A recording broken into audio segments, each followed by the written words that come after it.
ఎవరికి కనిపిస్తలేరట. యాక్చువల్ పెద్ద సారు చిన్న సారు అందరూ ఎవరికి కనిపించకుండా పోయారంట. మొన్న ఆఫ్టర్ ఎంపీ ఎలక్షన్ రిజల్ట్స్ తర్వాత వాళ్ళు కనిపించకుండా పోయారు. ఈ నేపథ్యంలో అప్పుడప్పుడు కనీసం ట్వీట్ల రూపకంగానైనా ఆయన కనిపిస్తున్నాడు మన కేటీఆర్ సార్. ఈ నేపథ్యంలో నీట్ మీద ఆయన ట్వీట్ చేసిండు. ఎందుకు ఇంత నిర్లక్ష్యం ఎన్డీఏ ప్రభుత్వానికి అని. ఇక వద్దు సార్, మీ అంటే ఓకే మీరు ట్వీట్ చేస్తే చేసిరేమో కానీ మీ పాలనలో ఆ ఎంసెట్ లీకేజీలు, ఇంటర్మీడియట్ స్టూడెంట్స్ ఆత్మహత్యలు ఇంకా ప్రజల కండ్ల ముందే మెదులుతున్నాయి. అప్పుడేమో చర్యలు తీసుకోలే, ఇప్పుడేమో ట్వీట్ల మీద ట్వీట్లు చేస్తుంటారు మీరు.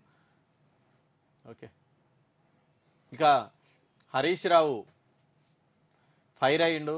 లీగల్ నోటీసులు ఇస్తా అని వార్నింగ్ ఇచ్చిండ్రు. పార్టీ మారుతున్నారని హరీష్ రావు మీద నిన్నమన్న సోషల్ మీడియాలో విపరీతమైనటువంటి చర్చ జరుగుతుంది. ఈ నేపథ్యంలో హరీష్ రావు తొలిసారి స్పందించారు పార్టీ మార్పు మీద.